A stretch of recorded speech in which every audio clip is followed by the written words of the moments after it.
I'm Liz Scissors. Today we're going to talk about the wonderful subject of anal glands. I know, it's nasty. So here's just some information about them.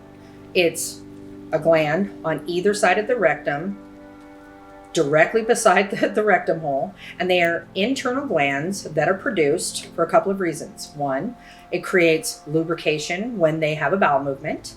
And two, it also can be a scent gland that they use in fear or as a defense mechanism, marking, all of that. So it is potentially, every dog has its own unique fragrance, as nasty as that is.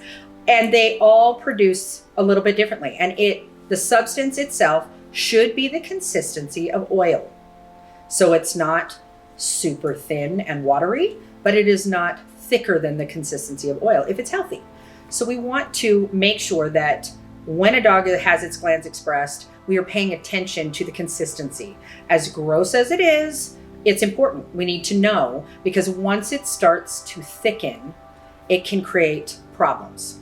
They will get so thick that they can no longer excrete when they have a bowel movement, and it starts to create pain and discomfort, as well as it will get infected and it's impacted and it will rupture out the skin next to the rectum. And it's a common thing that happens. There are a few things you can know about them. First and foremost, if the dog is on a healthy diet and it is having normal stools that are firm, typically you're not going to need to do anything with the anal glands. They need those glands. We don't want to be emptying them arbitrarily simply because we think they're supposed to be emptied. They're there for a reason. We do not want to empty them or drain them as much as we can to have nothing there, so now we can create secondary issues. So it's important that if the dog is in general good health, good muscle tone, on a good diet, we really shouldn't be messing with it. It is absolutely normal for dogs to scoot periodically. It is normal for them to lick periodically, especially after they've gone to the bathroom, or they've had a grooming appointment, where they've had some clipper work or scissor work and trimming being done back there. It's normal for them for there to be some irritation or feeling funny, and they'll lick and rub a little bit. That's normal. What we don't want to see is them licking profusely.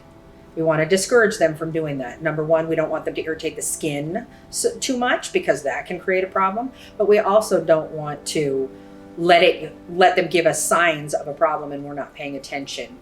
We don't want to see them scooting more than normal. It's normal. You'll see puppies doing it. You see adults doing it. It's normal. However, if they're doing it more than you're used to seeing, then we want to pay attention to it. After you've gone to your groomer, you may notice if they have done the glands that the dog does show some signs of irritation back there, and that's normal. Talk to your groomer, make sure you're expressing to them that you want to know the health of the anal glands and what the consistency is like, or let them know you don't want them to do the glands unless they see a problem. One way you can tell if your dog might have full anal glands, besides them licking or scooting profusely, is if their rectum is protruding when they're not going to the bathroom. So when you notice their tail being up and you notice that the rectum seems to be pooching out a bit, that can be a sign that the glands are putting pressure on it and they need to possibly be expressed. Groomers express from the outside. So we literally put our fingers on either side of the rectum and we gently put pressure to express anything extra that wants to come out. Whereas if you go to the veterinary hospital, the techs will put on a glove and lubrication, and they will literally go internally and they will empty the sacs. So they're very different. If your dog has had in the past anal gland impactions or issues, do not have your groomer doing the anal glands. Make sure you're going to your vet to have that done, because if they already are prone to problems, we need the vet to be the one paying attention to it, because they can help it and they are the ones that are trained to handle those things. As groomers, we are doing it as a service when necessary to help you out to prevent a problem.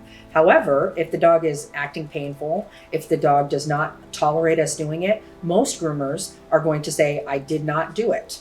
And there can be many reasons for them choosing not to, but mainly we don't want to cause a problem. We don't want to create more of an issue, and we will recommend you go to the vet. So I hope that helps kind of give you an idea of how they work and what you should or shouldn't do. One thing over my years of experience I have noticed is that when dogs get very overweight, when dogs have loose stools, and sometimes even when they have stressful situations, changes in their life, and it creates stress, a dog that has never had an anal gland issue sometimes will produce an issue.